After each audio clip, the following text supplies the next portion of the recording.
Cerita berlanjut ketika Natsuki Subaru sedang berlatih di semacam lapangan latihan, dan sekarang dia sudah jauh lebih fit dibandingkan saat pertama kali dipanggil ke dunia ini.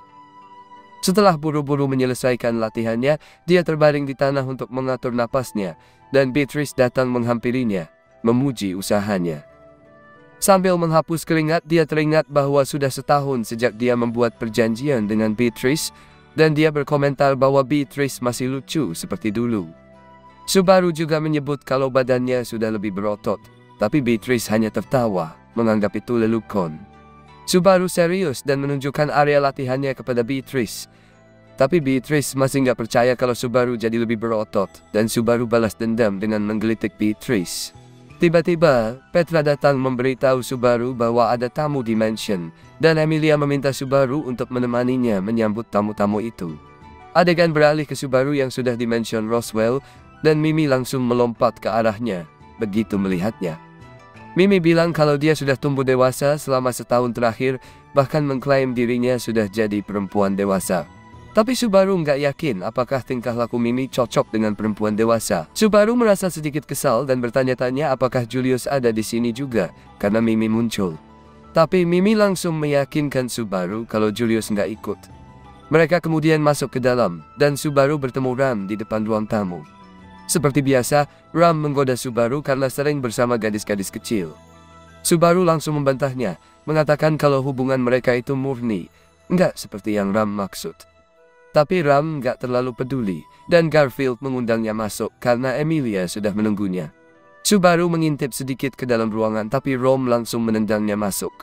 Di dalam, Emilia memperkenalkan Subaru kepada tamu mereka sebagai ksatrianya, dan Subaru langsung bahagia banget mendengarnya. Setelah itu, Subaru memperkenalkan dirinya secara resmi, dan tamu itu memperkenalkan dirinya sebagai Joshua Euclius, dan dia menyebutkan bahwa dia datang mewakili Lady Anastasia. Mendengar nama belakang itu, Subaru langsung sadar kalau Joshua adalah adik Julius, dan dia nggak terlalu senang dengan fakta ini. Tapi dia nggak bisa menyangkal kalau wajah mereka memang mirip banget. Mereka kemudian duduk untuk berbincang, dan Joshua bertanya kepada Subaru tentang gadis kecil yang duduk di pangkuannya. Mimi bercanda, bilang kalau itu anak dari Subaru dan Emilia.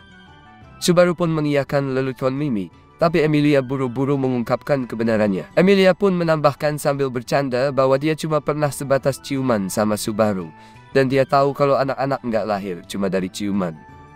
Subaru kemudian menjelaskan bahwa Beatrice sebenarnya adalah roh hebat yang sudah membuat kontrak dengannya, dan Joshua terkejut mendengarnya. Hal ini berarti Subaru sekarang adalah ksatria roh, dan sebelumnya kakaknya, Julius, adalah satu-satunya ksatria roh di kerajaan. Mendengar ini, Subaru langsung teringat dengan pahit saat Julius membantunya menggunakan roh saat dia sangat membutuhkan pertolongan, dan dia nggak suka harus mengakui kenyataan itu. Beatrice kemudian menyebutkan bahwa dia tahu tentang adanya ksatria roh lain selain Subaru, dan dia berpikir kalau orang itu pasti luar biasa. Mendengar ini, Joshua, yang punya brother complex, langsung mulai menceritakan betapa hebatnya kakaknya. Dia begitu bersemangat sampai sadar kalau dia sudah berbicara terlalu banyak, dan Garfield menyuruhnya untuk mengurangi ocehannya sambil membandingkan celotehan Joshua dengan cemilan di dunia mereka. Mendengar soal cemilan itu, Mimi langsung lapar dan melompat ke Garfield, bilang kalau mereka harus makan cemilan itu bersama-sama lain kali. Setelah itu, Joshua mengungkapkan alasan sebenarnya dia datang ke sana.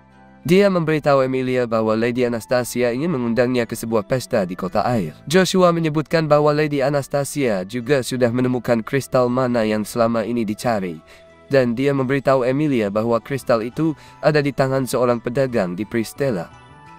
Ternyata yang mereka bicarakan adalah kristal mana yang mereka butuhkan sebagai katalis untuk mengembalikan Puck. Joshua dan Mimi kemudian pergi di sore hari, dan Otto memperhatikan kalau Mimi tampaknya suka sama Garfield, tapi Garfield dengan malu-malu bilang kalau dia nggak senang dengan hal itu sama sekali. Setelahnya, Subaru berbicara dengan Emilia, dan dia mengungkapkan rasa takutnya karena harus berutang budi kepada Anastasia. Namun, dia mengalihkan pembicaraan dengan bertanya seperti apa kota Pristella itu. Emilia memberitahunya bahwa Pristella adalah salah satu dari 5 kota besar di kerajaan Lubnica, dan kota itu indah dengan saluran air yang mengalir di seluruh kota. Subaru membandingkannya dengan Venesia, tapi Emilia memperjelas bahwa Pristella adalah kota pintu air, bukan kota di atas air. Dia menjelaskan bahwa kota itu berada di tengah-tengah danau dan akan banjir kalau hujan turun. Jadi penduduknya membangun tembok-tembok tinggi di sekeliling kota dan juga memiliki pintu air untuk mengendalikan ketinggian air. Subaru berpikir bahwa kota Pristella lebih mirip penjara, dan dia bertanya-tanya kenapa Anastasia memanggil mereka ke tempat seperti itu. Emilia ingin percaya bahwa niat Anastasia baik, tapi Subaru merasa bahwa semuanya nggak akan semudah itu, mengingat Anastasia adalah salah satu kandidat kerajaan. Meskipun begitu, Emilia tetap mengungkapkan keinginannya untuk bertemu Puck lagi, dan Subaru setuju dengannya.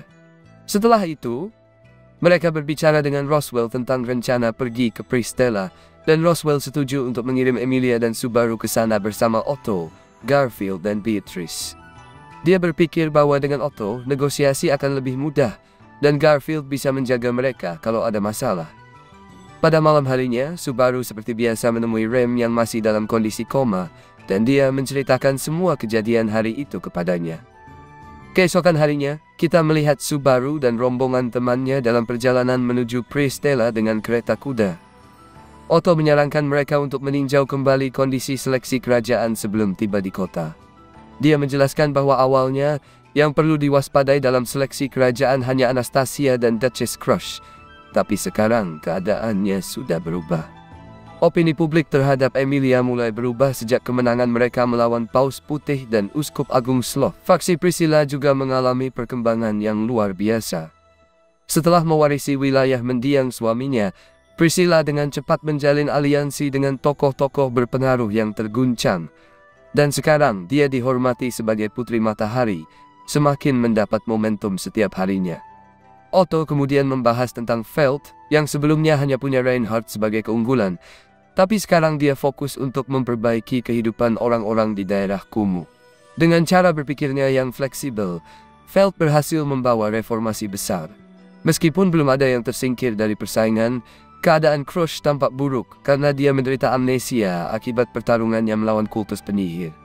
Sementara itu, faksi Anastasia tetap kuat dari awal hingga akhir. Otto menjelaskan bahwa senjata utama Anastasia adalah kekayaannya, dan mereka dengan mudah menghancurkan lawan-lawannya dengan kekuatan finansial. Otto mengakui bahwa dia merasa gugup karena kemungkinan mereka bisa berhutang budi kepada Anastasia karena perjalanan ini. Emilia pun meminta maaf karena membebani Otto dengan hal ini, tapi Otto tidak mempermasalahkannya.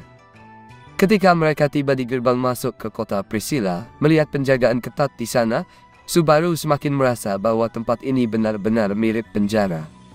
Namun, begitu mereka masuk kota, mereka semua terpesona dengan keindahannya. Saat mereka berkeliling kota dengan kereta, mereka mengetahui bahwa kota ini dibangun di atas danau menggunakan teknologi dari 400 tahun yang lalu. Emilia menjelaskan bahwa tata letak kota ini nggak masuk akal kecuali dilihat sebagai jebakan untuk menangkap gerombolan besar di timur, meskipun nggak ada catatan yang bisa mengonfirmasi asumsi ini. Subaru berpikir kalau kota ini dibuat seperti labirin, dan ternyata itu karena saluran air adalah rute utama transportasi di kota ini, yang membuat jalan-jalannya jadi rumit dan berliku. Dijelaskan juga bahwa di sini lebih banyak digunakan perahu Drake dibandingkan kereta Drake. Mereka pun tiba di penginapan yang sudah disiapkan oleh Anastasia. Subaru memperhatikan bahwa penginapannya terlihat seperti penginapan tradisional Jepang. Anastasia menyambut mereka, dan Subaru langsung gak senang melihat Julius yang ikut bersamanya. Julius berkomentar kalau Subaru nggak banyak berubah meskipun statusnya sekarang sudah lebih tinggi. Otto mencoba memperkenalkan dirinya, tapi Julius lebih tertarik pada Beatrice karena dia mengenali Beatrice sebagai roh hebat, dan dia membungkuk hormat kepadanya. Subaru memperkenalkan Beatrice sebagai roh yang terikat kontrak dengannya. Namun, Beatrice berkata pada Julius bahwa dia berbeda dari Julius dan rohnya, dan sambil bercanda, Beatrice meminta Julius untuk membawakannya cemilan. Mimi tiba-tiba muncul, langsung memeluk Garfield begitu melihatnya, lalu mengajaknya menjelajahi penginapan bersama. Sementara itu, yang lain masuk ke dalam, dan semuanya terkejut dengan kebiasaan aneh duduk di lantai. Subaru berpikir bahwa mungkin di sini juga ada futon sebagai pengganti tempat tidur, dan kalau dia beruntung, mungkin dia bisa melihat para gadis mengenakan yukata. Anastasia terkejut dengan pengetahuan Subaru tentang tempat itu dan mengatakan bahwa semua yang dia katakan benar adanya. Dia menjelaskan bahwa semua yang ada di sini memang dibuat dengan arsitektur ala Jepang. Subaru menolak untuk percaya bahwa semua ini hanya kebetulan. Otto kemudian mengungkapkan bahwa Pristella dibangun oleh Hoshin, pahlawan dari Kararaji. Subaru pun berpikir kalau Hoshin ini mungkin juga berasal dari dunia lain seperti dirinya.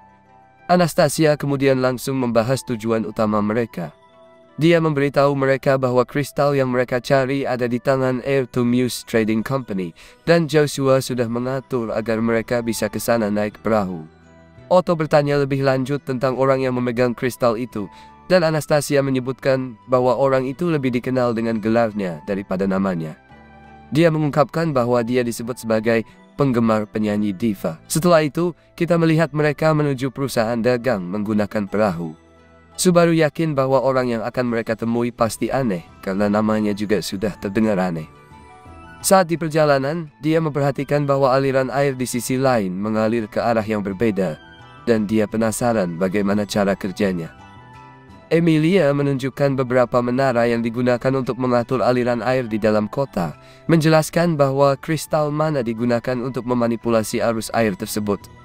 Otto kemudian memberitahu mereka bahwa mencemari air di kota ini adalah pelanggaran besar, dan meminta semua orang berhati-hati. Kita lalu melihat Garfield yang ketakutan terhadap air, memegang baju Otto sekuat tenaga. Sementara itu, Subaru tiba-tiba merasa mual dan hampir muntah. Yang lainnya melanjutkan perjalanan, meninggalkan Subaru yang duduk di tanah bersama Beatrice. Beatrice lalu menyuruh Subaru untuk memimpin si penggemar penyanyi diva ke yang lain, tapi Subaru malah bersikeras mengambil rute darat. Beatrice pun menuntunnya menuju perusahaan dagang. Namun mereka segera tersesat di gang-gang kompleks kota itu dan akhirnya tiba di alun-alun kota. Di sana, mereka melihat seorang penyanyi diva sedang bernyanyi, dan Subaru mengomentari bahwa suaranya memang bagus, tapi lirik lagunya jelek. Mendengar hal ini membuat para penggemar yang berkumpul di sekitar penyanyi tersebut marah. Mereka melemparkan segala sesuatu yang bisa mereka dapatkan ke arah Subaru. Subaru hampir saja menemui ajal, dan dia minta maaf kepada penyanyi diva itu yang mulai menyanyikan lagu lain setelah melihat Subaru dan Beatrice bersama. Subaru pun mulai ikut merasakan irama lagu itu, dan tidak lama kemudian dia mulai bernyanyi bersamanya. Setelah mereka selesai, mereka berdua melakukan high five, dan Beatrice bingung kenapa mereka bisa akrab tiba-tiba seperti itu. Subaru bilang padanya bahwa musik itu melampaui semua batas. Penyanyi diva itu memperkenalkan dirinya sebagai Liliana, seorang bard yang mencari nafkah hanya dengan suaranya. Dia bahkan menggigit lidahnya saat memperkenalkan diri, menunjukkan betapa canggungnya dia. Subaru bertanya apakah dia penyanyi diva yang sedang dibicarakan banyak orang di sini, dan dia dengan malu mengakui bahwa dia adalah orangnya. Mereka berpikir kalau dia pasti tahu jalan menuju Muse Trading Company, jadi Liliana pun mengarahkan mereka ke sana. Di perjalanan, dia meminta mereka membayar untuk mendengarkan lagunya, dan Subaru mulai menawar biaya dengan dia. Tak lama setelah itu, mereka tiba di perusahaan dagang, dan Liliana mencoba menyanyikan lagu lain. Subaru pun berpikir bahwa dia hampir seaneh Betelgeuse. Dia bertanya siapa itu, dan Subaru menjelaskan bahwa itu adalah seorang uskup dosa. Mendengar ini, dia sadar bahwa orang di depannya adalah Subaru Natsuki, si Kittymancer, dan Subaru tidak senang dengan julukan itu. Dia lalu menceritakan semua kisah legendaris seputar Subaru, dan dia terkejut bisa bertemu langsung dengan seorang legenda hidup. Dia membungkuk sebagai tanda hormat. Tiba-tiba, seorang pria keluar dari dalam perusahaan dagang dan bertanya siapa Subaru dan Beatrice. Mereka menjelaskan bahwa mereka di sini bersama Emilia, yang seharusnya sudah ada di dalam. Liliana kemudian bilang ke Subaru bahwa dia punya beberapa pertanyaan untuknya, karena dia ingin membuat lagu epik tentang kisahnya, dan dia menawarkan untuk membantunya di sini, karena pewaris perusahaan itu sangat jatuh cinta padanya. Dia bergegas masuk ke dalam gedung sebelum Subaru sempat memikirkan tawarannya, dan dia berusaha menghentikannya. Sementara itu, kita melihat Emilia sedang melakukan negosiasi untuk kristal mana, dan saat berdiskusi, Kiritaka, si penggemar penyanyi diva, mendengar suara Liliana dari luar, dan jadi khawatir. Tak lama kemudian, Liliana masuk ke ruangan dengan Subaru yang berusaha menahannya. Kiritaka pun marah melihat situasi ini. dan secara tidak sengaja meledakkan ruangan dengan melemparkan kristal mana ke arah Subaru. Kemudian kita melihat Subaru yang sangat marah tentang kejadian tadi, dan dia berjalan kembali ke penginapan bersama yang lain.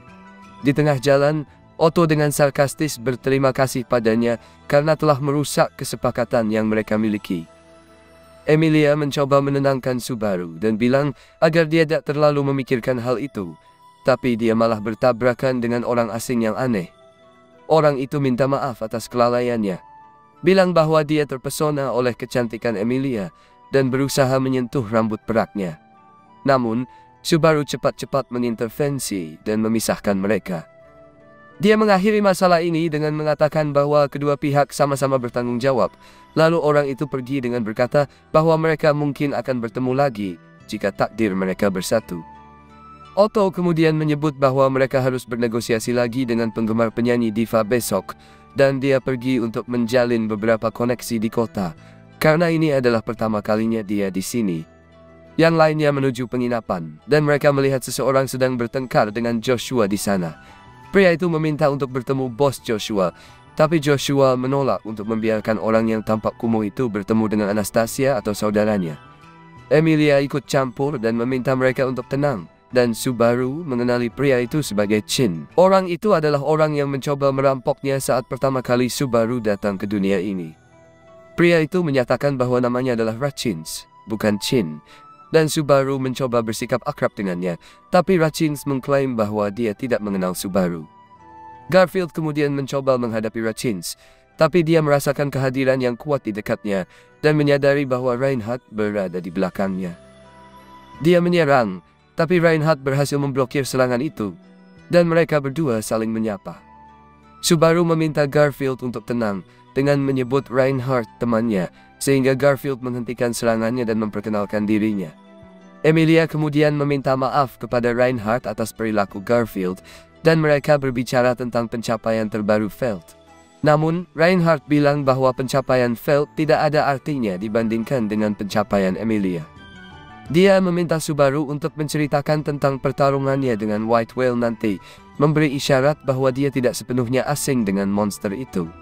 Subaru bertanya kepada Reinhardt apakah dia mengenal Rachins, dan kita menemukan bahwa Rachins saat ini bekerja untuk Feld. Reinhardt memberitahunya untuk kembali, mengatakan bahwa dia akan mengurus sisanya. Rachins kemudian pergi, dan yang lainnya masuk ke penginapan.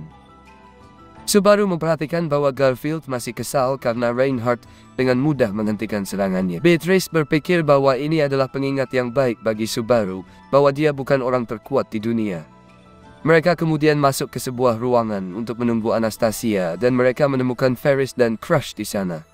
Wilhelm juga bersama mereka, dan kita secara tak terduga menemukan bahwa dia sebenarnya adalah kakek dari Reinhardt.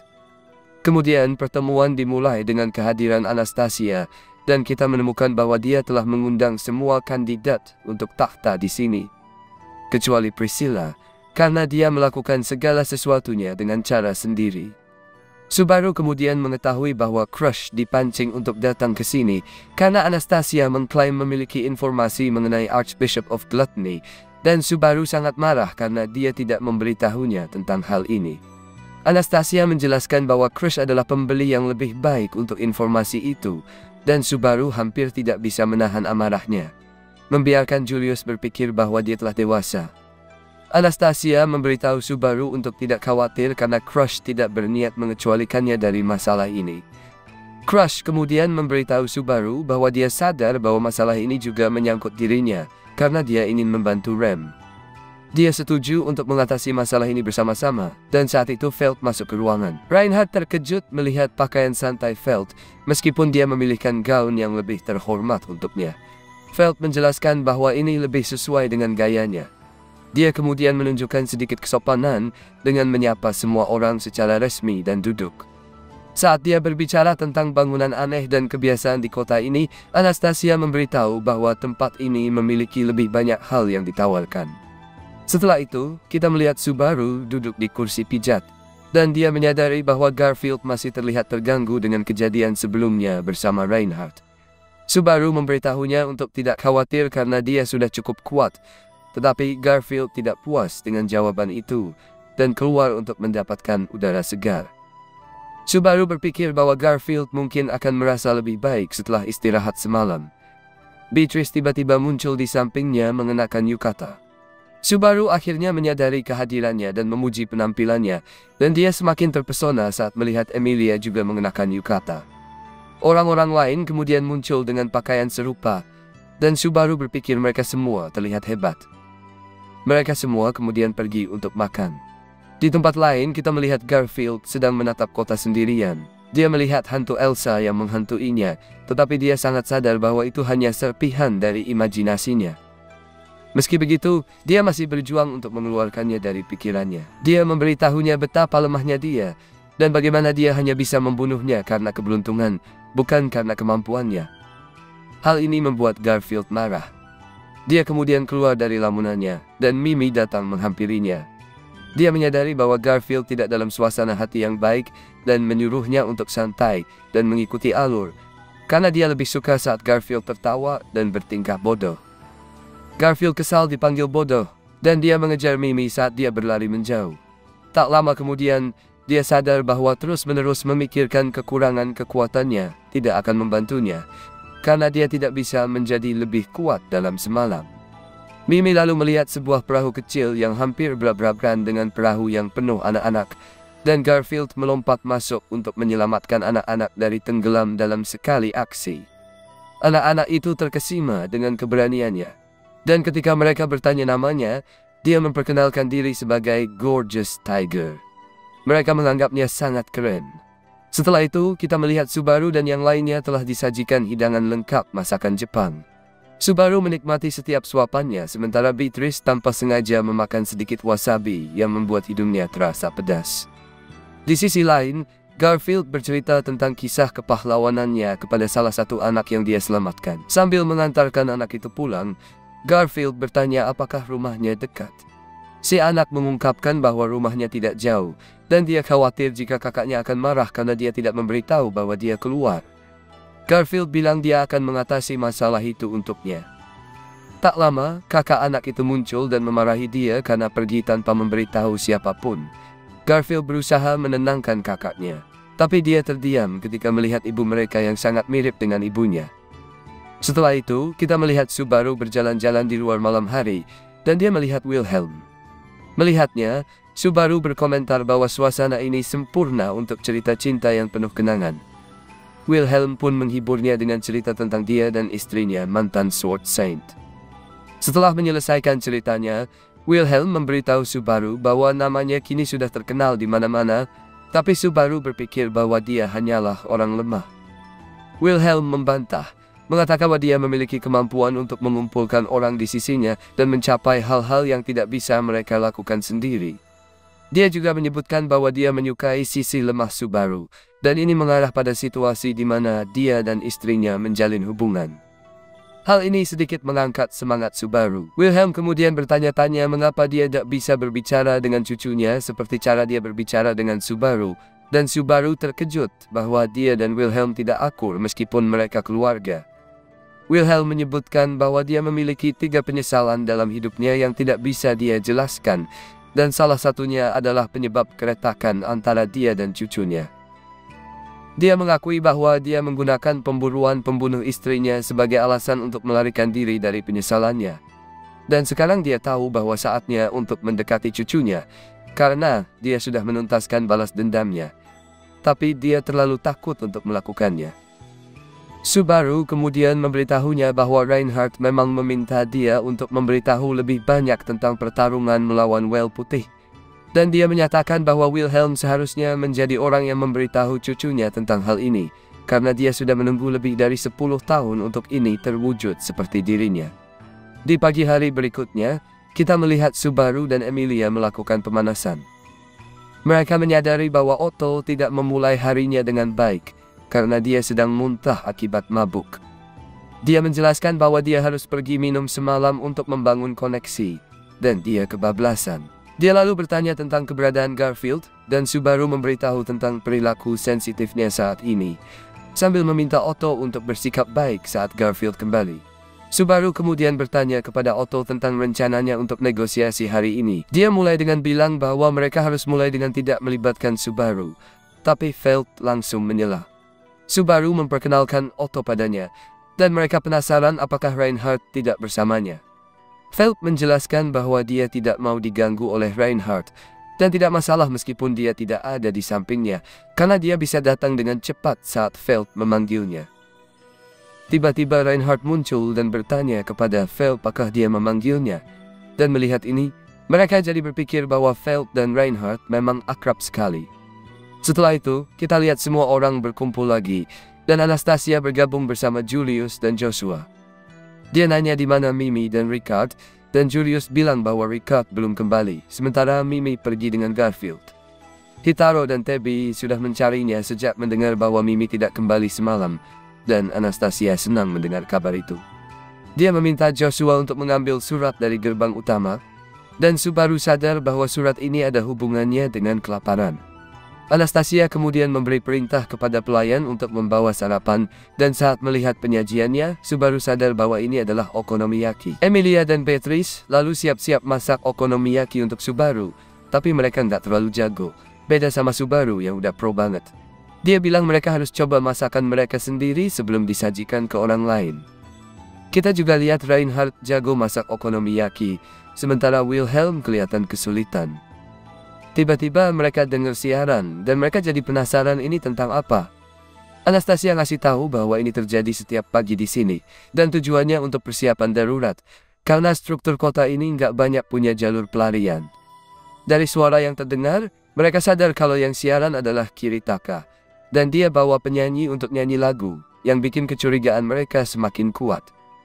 Penyanyi itu pun mulai nyanyi lagu tentang Wilhelm dan pertarungannya dengan Paus Putih, dan ini memberikan keberanian yang Wilhelm butuhkan untuk menghadapi cucunya. Wilhelm minta Reinhardt mengajarinya cara masak okonomiyaki, dan Reinhardt setuju. Saat dia mulai mengajarkan kakeknya, tiba-tiba seorang pria mabuk masuk ke ruangan dan bilang bahwa sudah terlambat untuk mereka memperbaiki hubungan. Subaru langsung memberi tatapan tajam ke pria itu dan minta Julius untuk mengurusnya. Tapi Julius menolak, meskipun dia adalah wakil Kapten Kesatria Iwa, bilang bahwa mereka sedang dalam misi khusus hari ini dan tidak berada di bawah yurisdiksinya. Si pemabuk itu bilang dia cuma bercanda dan terus ngomong tanpa henti. Wilhelm langsung menutup mulutnya dengan bilang bahwa dia adalah ayah dari Reinhardt dan namanya Heinkel. Dia mengingatkan Wilhelm bahwa sudah terlambat untuk memperbaiki hubungannya dengan cucunya, karena dia adalah orang pertama yang menyalahkan Wilhelm atas kematian neneknya. Mendengar ini, Wilhelm jadi diam, dan Subaru kesal sama dia.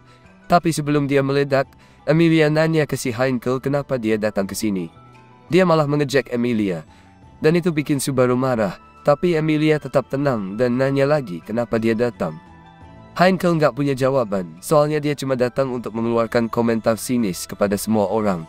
Dan saat yang lain mau mengusirnya, Priscilla muncul. Subaru langsung sadar bahwa dia adalah yang membawa si Heinkel ke sini, dan Priscilla bahkan gak ingat siapa dia, meskipun pengawalnya ngingetin. Priscilla lalu bilang bahwa memang benar dia yang bawa Heinkel ke sini, dan dia melakukannya hanya untuk mencari hiburan. Subaru marah melihat dia main-main dengan kehidupan orang lain, tapi Beatrice menenangkannya. Anastasia lalu bilang kalau dia nggak pernah mengundang Priscilla ke sini, dan dia jelasin kalau Priscilla datang karena tahu tentang pertemuan ini. Feld langsung sadar bahwa Reinhardt bukan kepala keluarga Astrea, tapi kakek ini. Dia berpikir bahwa nasib mereka ada di tangan si kakek. Heinkel senang melihat Feld mulai memahami situasi, dan dia bilang kalau dia nggak berniat menyerahkan gelarnya kepada Reinhardt. Dia bilang akan mengambil kembali gelarnya sebagai tuan dan mengusir mereka semua, terus ngomong panjang lebar. Tapi Priscilla udah bosan dengan omongannya, dan dia langsung menutup mulut Heinkel dengan keras saat dia nggak mau dengerin.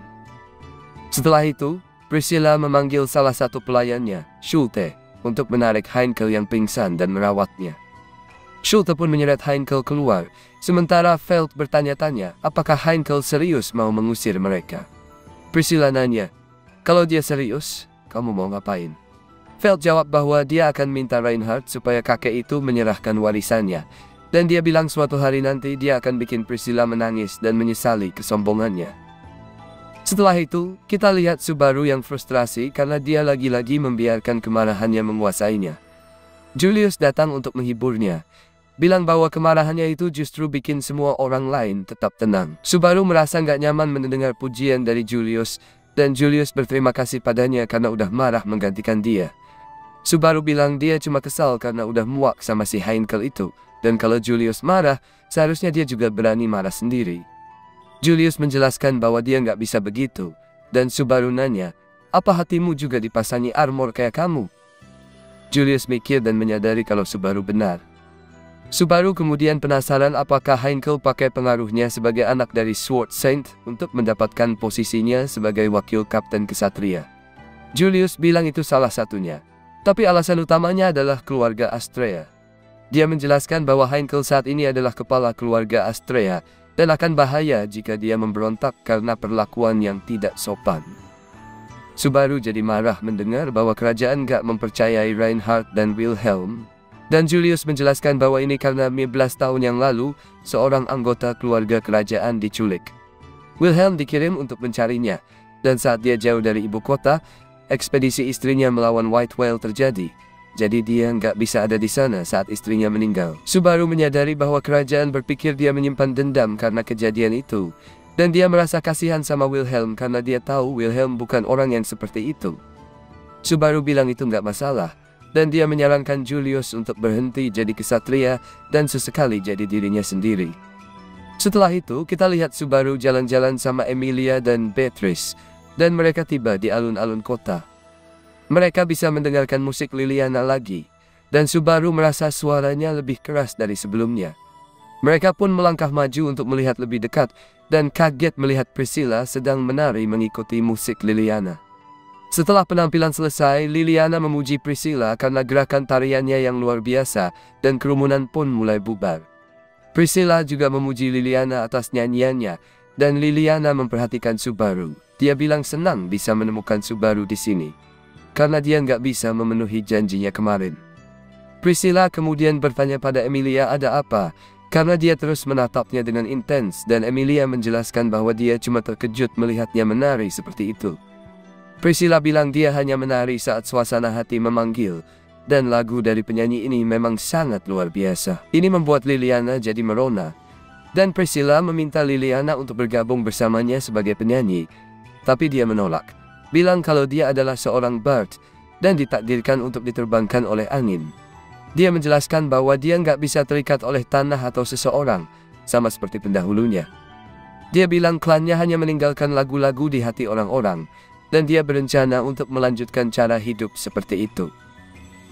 Mendengar penolakan ini, Subaru dan Emilia yakin Priscilla bakal marah pada Liliana dan mencoba menyerangnya dengan pedangnya. Tapi anehnya Priscilla nggak melakukan apa-apa yang mendekati itu. Sebaliknya, dia justru memuji cara hidup Liliana.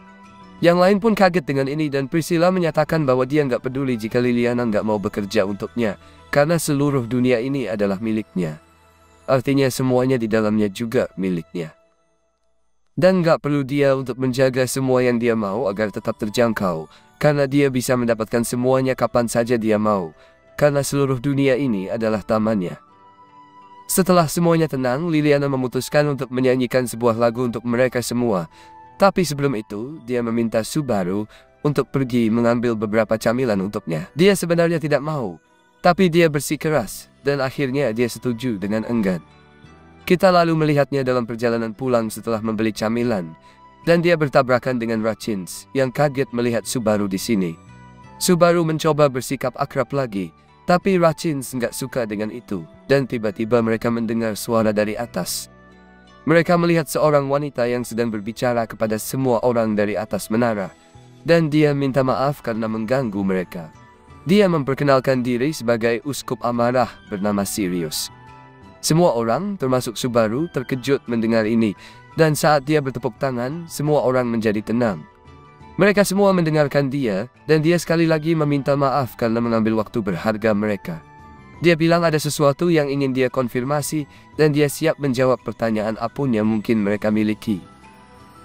Subaru dengan berani mengangkat tangan, bertanya apa yang dia inginkan, karena dia memiliki 4 gadis yang menunggu kepulangannya. Dia meminta maaf untuk itu, dan menyebutkan bahwa dia akan mengungkapkan alasan kedatangannya sambil menari. Gerakan konyolnya membuat semua orang tertawa. Dan mereka segera mulai menikmati kebodohan ini, melupakan bahwa dia adalah uskup Amara. Sirius bilang kalau yang mau dia pastikan itu cinta. Terus dia bawa seorang anak cowok yang lagi diikat. Kita lihat anak itu nangis, bahkan sampai ngompol karena takut. Tapi yang aneh, orang-orang di sekitar malah ketawa dan ngejek anak itu, termasuk Subaru. Sirius lalu kasih tahu kalau anak ini sebenarnya berani, walaupun sekarang dia ketakutan. Dan dia memperkenalkan anak itu sebagai Luzbel Collard, umur 9 tahun. Dia ngomong kalau Luzbel ini punya teman masa kecil yang imut banget namanya Tina. Dan mereka punya hubungan yang saling peduli satu sama lain. Itu salah satu alasan kenapa Sirius lama banget mikirin siapa yang mau dia bawa ke sini. Dan akhirnya dia pilih Luzbel setelah dia minta banget buat bawa dia, bukan temannya. Dengar itu, kerumunan orang langsung bersorak gila-gilaan buat keberanian Luzbel. Kita melihat bahwa mereka semua bertindak sangat aneh saat ini, seperti terpesona oleh semacam mantra. Mereka menangis dan tertawa sekaligus, dan Sirius bertanya kepada mereka, apakah mereka semua merasa penuh kebahagiaan saat ini. Mereka menyebutkan bahwa mereka memang merasa bahagia. Lalu Sirius mengangkat Luzbel agar semua orang memujinya, dan dia menyatakan bahwa cintanya itu nyata. Namun tiba-tiba dia menjatuhkan Luzbel dari puncak menara, dan saat bocah itu terjatuh dan mati mengenaskan di tanah, orang-orang di sekitarnya juga mengalami nasib yang sama. Aktivasi Return by Death Subaru terjadi untuk pertama kalinya di musim ini, dan dia kembali ke waktu ketika Liliana memintanya untuk membawakan camilan. Dia teringat akan kematiannya yang baru saja terjadi, dan dia mulai merasa lemah di lututnya hingga akhirnya berlutut. Dia merasa mual, dan yang lain bertanya apakah dia baik-baik saja. Subaru menarik napas panjang, berusaha tenang, lalu bilang kalau dia baik-baik aja, cuma kena vertigo sedikit. Dia teringat kalau baru aja balik dari kematian, dan Liliana bilang dia bikin dia kaget setengah mati. Liliana juga bercanda kalau dia belum siapin lagu pemakaman, dan Subaru sadar kalau ini semua baru aja terjadi sebelum kejadian aneh di menara itu. Dia merasa harus buru-buru, lalu ngajak Beatrice ikut. Tapi tiba-tiba dia berubah pikiran. Karena Uskup Dosa sedang mengincar Emilia, dia khawatir kalau yang satu ini juga bakal datang nyari dia. Dengan pikiran itu, dia memutuskan buat ninggalin Beatrice demi melindunginya. Sambil diam-diam ngasih pesan rahasia buat Beatrice, supaya jaga diri. Beatrice sadar kalau Subaru lagi nyimpan rahasia lain dari dia. Tapi Subaru janji kalau ada masalah, Beatrice bakal jadi orang pertama yang dia kasih tahu. Kemudian, Subaru bilang ke semuanya kalau dia mau keluar bentar buat cari udara segar dan beli minuman. Waktu mau pergi, Emilia ngingetin dia buat hati-hati. Subaru bilang, iya, tenang aja, sambil janji ke Emilia kalau dia bakal lindungin dia apapun yang terjadi. Lalu Subaru pergi. Adegan berikutnya langsung ke Subaru yang udah sampai di menara, dan dia ngelihat Luzbel lagi ngikat dirinya sendiri. Sementara Sirius nggak kelihatan di mana-mana. Subaru nanya ke anak itu, kamu baik-baik aja? Dia bilang kalau Luzbel gak perlu ngelakuin ini lagi. Tapi Luzbel jawab kalau dia udah janji, dan Tina bakal menderita kalau dia melanggarnya. Subaru berusaha nenangin, bilang kalau kota ini punya banyak orang yang bisa bantuin. Tapi Subaru sendiri mulai gemeter ketakutan. Kakinya gak berhenti gemetar meskipun dia mau. Lalu Luzbel muntah. Subaru juga langsung ikut muntah setelahnya. Dan Sirius tiba-tiba muncul di belakang mereka. Sirius ngomong kalau rasa takut mereka itu adalah bukti dari kebaikan hati mereka. Dia langsung mencekik Subaru pakai rantainya, terus melempar Subaru dari menara, sambil rantai itu masih melilit lehernya. Gara-gara itu, Subaru kehilangan jarinya dan ngerasain sakit luar biasa, tergantung di rantai. Sirius malah menikmati penderitaan Subaru, sambil ngomong hal-hal gak masuk akal soal kebaikan. Katanya kebaikan paling bersinar kalau itu diberikan secara cuma-cuma ke orang lain. Dia mencekik Subaru lebih keras lagi, sambil nanya apakah Subaru bisa ngerasain keinginan mulianya buat nyelamatin Luzbel. Sementara itu, Luzbel juga ikut menderita. Sirius bilang, sekarang rasa takut Luzbel bakal ngalir ke Subaru, dan sebaliknya, rasa takut Subaru bakal ngalir ke Luzbel. Subaru mikir kalau semua yang dia lihat ini terlalu menakutkan, dan Luzbel ngompol waktu Sirius masih menahan dia. Sementara itu, Subaru terus menderita sampai akhirnya Sirius mengakhiri hidupnya. Adegan beralih ke Subaru yang tiba-tiba balik lagi di alun-alun kota. Dia nggak sengaja nabrak Liliana dengan kepalanya karena masih linglung. Emilia nanya, kamu lagi ngapain sih? Dan Beatrice bercanda kalau Subaru nggak perlu pakai kekerasan. Tapi harusnya Subaru mulai dengan menegur wink jelek Liliana. Liliana pun bangkit dan bertanya-tanya apakah kedipan matanya benar-benar jelek. Subaru merasa mual dan sadar kalau dia harus tenang dan fokus lagi. Subaru tahu kalau dia harus buru-buru, tapi dia nggak bisa pergi sendirian. Jadi dia mulai mikirin rencana. Dia butuh seseorang yang bisa ngalahin Sirius dan kekuatannya. Dan orang ini harus cukup cepat buat sampai ke menara dalam 10 menit. Pikiran itu membuatnya teringat pada Reinhardt. Lalu adegan beralih ke Subaru yang meminta Rachins buat ngasih tahu di mana Reinhardt berada. Tapi Rachins menolak karena dia yakin kalau Reinhardt pasti bakal ngomel soal ini. Subaru akhirnya bilang kalau situasinya benar-benar genting. Subaru bilang kalau kultus penyihir bakal sampai dalam waktu kurang dari 5 menit. Rachins bingung dari mana Subaru dapat info itu. Dia ingat kalau Subaru memang pernah ngalahin si pemalas dari kultus penyihir. Jadi dia memutuskan untuk memanggil Reinhardt dengan menembakkan mantra sinyal ke langit. Subaru berterima kasih, tapi gak lama kemudian Sirius muncul. Dia minta semua orang untuk mendengarkannya. Subaru berusaha menghentikan mereka, tapi terlambat. Mereka semua sudah di bawah kendali Sirius. Sirius senang karena semua orang terlihat tenang, tapi dia sadar kalau masih ada beberapa yang bebas dari kendali pikirannya, termasuk Subaru. Dia berusaha melawan saat Sirius mencoba mengendalikan pikirannya, tapi dia nggak bisa. Dan akhirnya Subaru juga jadi bagian dari massa yang sudah dicuci otaknya. Sirius kemudian memperkenalkan dirinya lagi. Dia minta maaf karena telah mengambil waktu mereka, dan bilang kalau dia akan menyelesaikan ini dengan cepat. Reinhardt akhirnya muncul, minta maaf karena datang terlambat. Dia berpikir kalau Rachins membuat keputusan yang tepat dengan memanggilnya, tapi dia sadar kalau ini mungkin ide Subaru. Reinhardt berhasil membebaskan Subaru dan Rachins dari mantra pengendalian pikiran. Di akhir, mereka berdua malah berakhir di sel yang sama. Subaru senang melihat Reinhardt akhirnya datang, dan Reinhardt bilang kalau mereka kelihatannya ada dalam masalah besar. Subaru langsung ngasih tahu kalau ini adalah seorang uskup dosa, dan dia punya kekuatan untuk mencuci otak orang. Melihat cowok berambut merah itu, Sirius bertanya apakah dia adalah Sword Saint, dan Reinhardt mengangguk. Mengakui kalau dia memang benar, tapi merasa dirinya belum layak menyandang gelar itu saat ini. Subaru ngingetin Reinhardt bahwa bicara dengan Sirius bisa berbahaya. Reinhardt cuma bilang kalau dia akan melakukan apa yang dipanggil ke sini untuk dilakukan. Dia langsung menendang Sirius, dan Subaru memutuskan untuk membiarkan Reinhardt mengurusnya. Sirius pun menggunakan rantainya untuk menyerang Reinhardt, tapi dia dengan mudah menghindar. Dan Sirius berpikir bahwa dia luar biasa. Reinhardt juga memuji Sirius, tapi dengan nada sedih karena dia jahat, lalu menyerangnya lagi. Sementara itu, Subaru berhasil menyelamatkan Luzbel. Luzbel khawatir soal Tina, tapi Subaru bilang mereka harus keluar dari sini dulu. Di luar menara, Sirius terlihat terkapar di tanah setelah dikalahkan, dan orang-orang yang masih di bawah pengaruh Sirius malah meneriakkan agar Reinhardt membunuhnya. Sirius bangkit lagi dengan gila, sambil bilang bahwa cinta itu adalah menyatu dengan seseorang. Reinhardt tanya ke Sirius apakah dia punya kata-kata terakhir. Sirius memanfaatkan kesempatan ini untuk memberikan peringatan. Dia bilang kalau uskup dosa lainnya gak sebaik dan sepolos dia.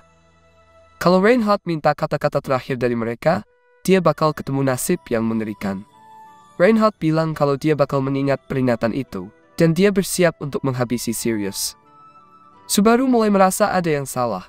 Sepertinya semuanya terlalu mudah, dan dia mencoba menghentikan Reinhardt. Tapi sebelum bisa melakukannya, Subaru terjebak dalam pengaruh sihir Sirius. Reinhardt kemudian membelah Sirius jadi dua dengan tangan kosongnya. Dan saat Sirius sekarat, dia berpikir bahwa dunia ini sungguh baik. Tapi Reinhardt tiba-tiba menyadari dengan ngeri bahwa orang-orang di sekitar Sirius juga ikut terbelah, termasuk Subaru. Subaru kembali ke titik periksa sebelumnya, dan Liliana lagi-lagi minta dibawain camilan. Subaru, yang masih shock, menggenggam tangan Beatrice dengan erat, dan baru melepaskannya saat dia menyadari itu. Liliana heran dan bertanya kenapa Subaru tiba-tiba bertingkah aneh, bilang kalau Subaru hampir meremukkan tangan Beatrice. Subaru, sambil terlihat khawatir dan ketakutan, bertanya-tanya dalam hati, apa yang harus dia lakukan sekarang, karena bahkan Reinhardt pun gak bisa menangani situasi ini. Emilia nanya ke Subaru, kamu baik-baik aja? Subaru bilang kalau dia baik-baik aja, lalu nyuruh Emilia buat menikmati lagu Liliana. Dia bilang dia harus ajak Beatrice buat belanja. Beatrice bingung dan heran kenapa tiba-tiba Subaru ngomong begitu, tapi dia sadar ada yang salah setelah melihat ekspresi Subaru. Setelah itu Subaru pergi sama Beatrice dan bilang ke yang lain kalau dia bakal segera kembali. Adegan beralih ke Subaru yang lagi ngobrol sama Beatrice di gang kosong. Beatrice langsung nanya kenapa Subaru tiba-tiba begini dan minta penjelasan. Subaru ngasih tahu kalau kultus penyihir bakal muncul di alun-alun tempat mereka bakal menuju. Beatrice bilang gak perlu cemas karena dia gak butuh penjelasan lengkap. Katanya kata-kata Subaru udah cukup buat bikin dia percaya. Subaru merasa Beatrice adalah penyelamat hidupnya. Lalu Beatrice minta Subaru menjelaskan apa yang dia bisa, dan Subaru bilang kalau uskup dosa dari Wrath yang bakal muncul. Dia punya kekuatan untuk menyinkronkan indera dan emosi orang-orang. Singkatnya, orang-orang bakal berhenti menganggap hal-hal berbahaya sebagai sesuatu yang berbahaya. Kalau seorang merasa mereka dalam bahaya, orang lain juga bakal merasa begitu. Dan kalau seseorang merasa sakit, orang lain juga bakal ikut merasakannya. Kalau Beatrice sampai memenggal kepala uskup, hal yang sama bakal terjadi pada semua orang yang nonton. Subaru bilang dia kehabisan ide, dan itu sebabnya dia sekarang minta bantuan Beatrice. Dia sempat mikir buat ngajak Reinhardt sebagai kartu liar, tapi Beatrice bilang rencananya gak bakal berhasil. Dia menjelaskan kalau dia dan Reinhardt berdiri di medan perang yang sama, dia cuma bakal jadi gadis imut yang gak ada artinya. Beatrice melanjutkan bahwa Reinhardt adalah contoh nyata dari keanehan di dunia ini, dan kehadirannya aja udah bikin mana di sekitar mengikuti. Gak ada mage atau penguasa roh yang bisa menggunakan kekuatan mereka dengan benar saat Reinhardt ada di dekat mereka. Subaru sadar kalau ini artinya cuma tinggal mereka berdua yang harus mengatasi masalah ini sendiri. Beatrice bilang dia mungkin punya rencana, dan saatnya Shamak bersinar. Dia menjelaskan bahwa mantra Shamak memisahkan indera target dari dunia di sekitar mereka, dan mereka mungkin bisa menyelamatkan yang lain kalau mereka pakai Shamak pada semua orang. Subaru merasa mereka bakal baik-baik saja selama punya mantra ini di tangan. Tapi Beatrice penasaran kenapa Subaru begitu percaya sama mantra ini. Setelah itu, kita lihat Subaru dan Beatrice menuju menara sambil berpikir kalau mereka cuma perlu pakai Shamak. Di tengah jalan, mereka ketemu Emilia. Subaru heran kenapa Emilia ada di sana, dan Emilia bilang kalau Subaru tadi bertingkah aneh, jadi dia memutuskan buat mengikutinya. Beatrice bilang mereka udah minta Emilia buat nunggu di taman, tapi Emilia ngasih tahu kalau Priscilla bilang dia bakal nyesel kalau nggak segera ngejar Subaru. Emilia lanjut ngomong kalau dia sebenarnya berencana balik kalau nggak ada apa-apa, tapi dia tahu kultus penyihir bakal datang karena dia sempat dengar obrolan mereka. Subaru senang lihat Emilia mau membantu, tapi dia tetap nyuruh Emilia buat balik. Emilia menolak, bilang kalau dia nggak akan balik meskipun Subaru memintanya, karena urusan kultus penyihir ini juga melibatkan dia. Subaru mulai kesal, tapi Emilia bilang kalau berpura-pura marah nggak akan berhasil. Dia bilang kalau Subaru marah, itu cuma bikin dia terganggu kalau memang dia yang salah. Tapi sekarang, justru Subaru yang nggak masuk akal. Dia bilang Subaru cuma bakal menyakiti diri sendiri kalau nggak izinkan dia membantu. Emilia juga bilang Subaru bakal terluka kalau dia terus mencoba melindunginya sendirian. Dan dia nggak bisa diam saja melihat itu terjadi. Emilia bilang ke Subaru kalau dia bakal bertarung kalau Subaru juga bertarung. Dan sama seperti Subaru ingin melindunginya, Emilia juga ingin melindungi Subaru. Dia nunjukin kalau Subaru kelihatan seperti hampir menangis sekarang. Dan Beatrice bilang kalau Subaru sebaiknya menyerah aja. Subaru lalu bilang kalau kemungkinan besar kultus penyihir menargetkan Emilia. Dan dia minta Emilia buat hati-hati dan utamakan keselamatannya di atas segalanya. Adegan kemudian pindah ke menara, dan begitu Sirius muncul, Emilia langsung menyerangnya dengan mantra S. Tapi mereka sadar kalau orang-orang di sekitar mereka udah di bawah kendali Sirius. Mereka mulai mengelilingi Emilia dan yang lainnya, dan Subaru minta Beatrice buat pakai Shamak. Tapi Beatrice bilang kalau dia ternyata salah hitung. Dia jelasin kalau ini bukan mantra biasa, lebih seperti kutukan atau guna-guna. Sirius sedang memanipulasi jiwa mereka langsung. Dia berpikir kalau Shamak nggak bakal cukup untuk melawan ini. Sirius berhasil keluar dari mantra S yang Emilia gunakan. Dia bisa mencium keberadaan Emilia di sekitarnya, dan itu bikin dia marah. Dia bertanya-tanya apakah Emilia masih nggak puas, walaupun sudah mengambil laki-lakinya. Dengan penuh amarah, dia teriak ke Emilia. bilang kalau dia bakal membakarnya sampai jadi abu. Subaru berpikir kalau Sirius ini benar-benar beda dari yang terakhir kali dia lihat. Sirius mulai melontarkan beberapa kata kebencian ke Emilia. Emilia bingung dan nanya kenapa Sirius marah sama dia. Tapi dia juga minta supaya Sirius membebaskan orang-orang di sekitarnya, karena ini nggak ada hubungannya sama mereka. Sirius dengan marah bilang supaya Emilia diam dan merayu di kakinya, minta maaf. Emilia merasa kayaknya nggak bisa ngomong baik-baik. Jadi dia menyerang Sirius dengan pedang es, dan mereka mulai bertarung. Sirius berhasil mematahkan pedang Emilia, tapi Emilia cepat-cepat bikin 2 pedang es lagi dan bertarung menggunakan kedua pedangnya. Dia pakai sihir esnya buat menyerang dengan berbagai senjata, sementara Subaru dan Beatrice dikelilingi oleh kerumunan. Subaru minta Emilia untuk tidak membunuh Sirius dulu.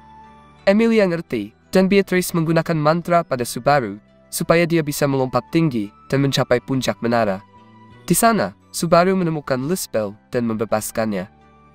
Sementara itu, Emilia dan Sirius terus berkelahi, dan Sirius merasa cemburu dengan penampilan Emilia dan suaranya yang manis.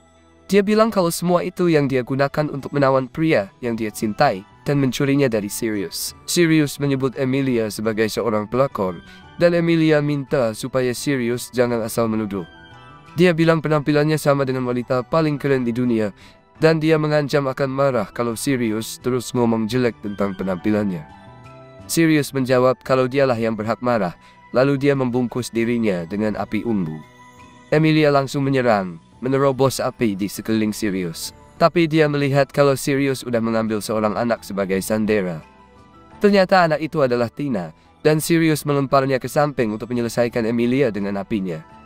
Subaru panik melihat ini, tapi tiba-tiba pria yang muncul sebelumnya menyelamatkan Tina dan bilang bahwa dia datang untuk mengambil kembali istrinya.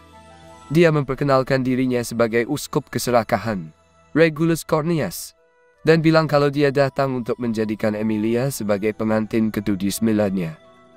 Subaru kaget banget lihat Saint Archbishop of Great ada di sana, dan Regulus senang karena dia berhasil nyelamatin istrinya dari kebakaran. Dia bilang kalau dia nggak cukup sabar buat ngelihat istrinya kebakar sampai jadi abu, dan Subaru nanya dia sebenarnya siapa. Dengar pertanyaan itu, Regulus mikir kalau Subaru nggak punya sopan santun, soalnya seharusnya dia ngenalin diri dulu sebelum ngomong. Makanya dia ngasih tahu namanya duluan. Menurut dia, hal ini nunjukin banyak soal karakter Subaru. Dan karena Subaru jadi panik soal ini, dia akhirnya ngenalin dirinya ke Regulus. Regulus suka ini, dia bilang kalau orang baru bisa dapat respect kalau dia juga ngasih respect ke orang lain. Sirius yang udah bosan dengan ocehan Regulus, langsung nyalain apinya buat bakar dia.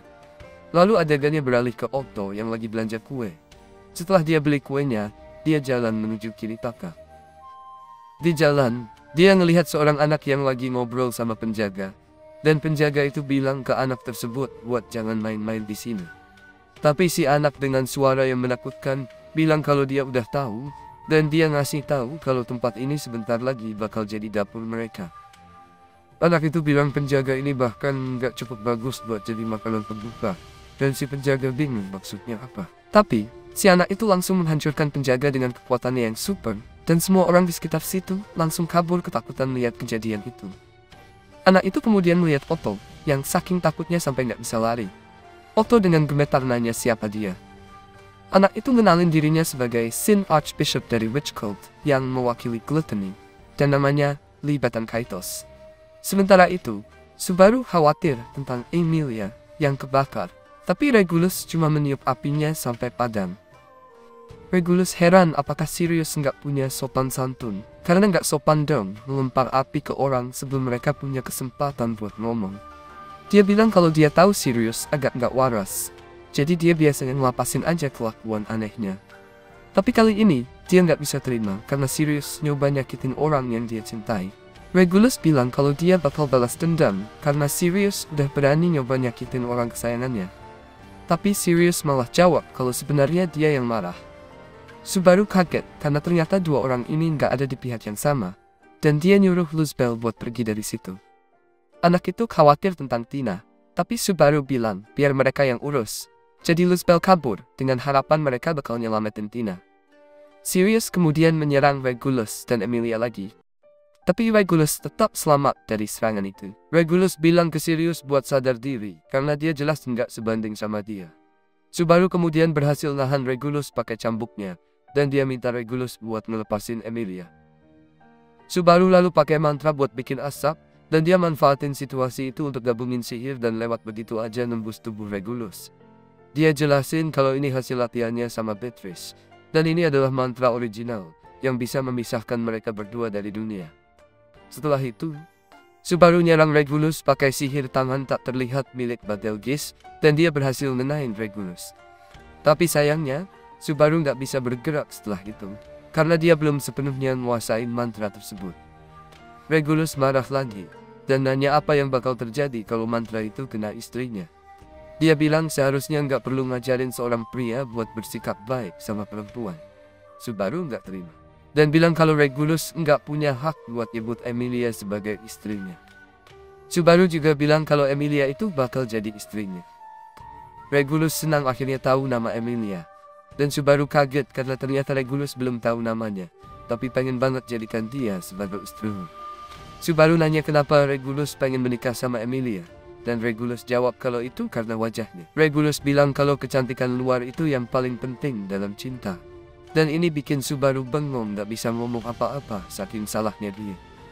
Tiba-tiba, Sirius nembak tembakan peringatan buat misahin Subaru dan Regulus, dan dia mikir kalau Subaru itu adalah Betelgeuse, karena Subaru punya kekuatan yang sama. Di sini kita tahu kalau Betelgeuse adalah orang yang selalu Sirius omongin sebagai cinta sejatinya. Regulus akhirnya sadar kalau sihir yang Subaru pakai bikin Sirius punya delusi itu. Sirius bilang ke Regulus buat diam aja dan pergi kalau urusannya udah selesai. Regulus nggak percaya kalau Sirius berani ngasih perintah ke dia. Dia bilang apa yang Sirius lakuin itu cuma melanggar hak-hak Betelgeuse, karena cintanya ke Betelgeuse itu cuma sepihak. Tapi Sirius ngebantah, bilang kalau itu nggak benar, karena dia dan Betelgeuse saling cinta, dan mereka sering kontak mata beberapa kali sehari. Dia cerita semua momen indah yang dia habiskan sama Betelgeuse, padahal kenyataannya Betelgeuse cuma bersikap baik ke dia, kayak ke orang lain pada umumnya. Subaru ngebujuk Sirius buat nggak ngeret orang lain ke dalam masalahnya kalau dia benar-benar sayang sama Betelgeuse. Tapi Sirius nolak, bilang kalau dia nggak bisa ngelakuin itu, bahkan kalau Subaru yang minta sekalipun. Dia juga nggak percaya Subaru berani minta dia buat berhenti dicintai. Sirius sudah nggak sabar meskipun baru aja nemuin orang yang dia cari. Sirius bilang kalau dia bakal bakar Subaru karena bawa gadis roh yang nggak dikenal bersamanya. Dia juga nyebut kalau dia tahu sebenarnya yang Subaru kejar itu Emilia. Dia ancam bakal bakar Emilia di depan matanya. Dan Subaru, sama seperti aku, pikir kalau omongan Sirius ini gak masuk akal. Di tengah-tengah itu, Regulus nyela mereka, dan ketika lonceng di menara jam berdentang, dia bilang ke Sirius kalau waktu santai mereka udah habis. Regulus coba pergi, tapi Subaru berusaha menghentikannya. Namun, Subaru malah cedera di kakinya. Regulus nggak langsung membunuh Subaru, karena dia pengen Subaru datang ke pernikahannya dengan Emilia. Sepertinya, dia juga punya perasaan sama Emilia. Regulus bilang kalau sekarang mereka impas karena tadi Subaru udah kasar padanya. Lalu, Regulus dan Sirius pergi ninggalin tempat itu, sementara Subaru berteriak manggil Emilia. Setelah itu, kita lihat Beatrice sedang menyembuhkan Subaru. Dia juga sadar kalau semua orang yang ada di bawah kendali Sirius juga dapat luka yang sama seperti yang dialami Subaru. Subaru kemudian pingsan, dan adegan beralih ke Garfield dan Mimi yang lagi jalan-jalan di kota. Mimi bilang kalau Anastasia bakal marah karena mereka nggak balik ke penginapan semalam. Mimi bilang kalau dia nggak masalah. Dan dia nanya apakah Garfield bakal ketemu ibunya sekarang. Garfield jawab kalau dia nggak bisa pergi ketemu ibunya. Dia ingat kejadian semalam, setelah dia nolongin anak itu dan ketemu ibunya, si ibu ngajak dia masuk dan bikinin teh. Garfield masih kepikiran karena wajah wanita itu mirip banget sama ibunya. Jadi dia awalnya nggak minum tehnya. Si wanita nanya, apakah semuanya baik-baik aja. Garfield bilang kalau nggak ada masalah. Terus dia akhirnya minum teh. Wanita itu senang karena Garfield suka. Dan dia bilang biasanya dia tanya tamunya mau teh apa. Tapi entah kenapa hari itu dia langsung tahu. Anak-anaknya kemudian datang dan si gadis minta ke ibunya buat ngusir tamu. Karena waktunya makan malam. Garfield nahan perasaannya dengan susah payah. Dan dia memutuskan buat pergi sambil bilang kalau mereka nggak diterima di sana. Tapi, anak laki-lakinya minta Garfield buat tetap tinggal. Saat itu, ayah dari anak-anak tersebut muncul dan kaget lihat ada tamu di rumahnya.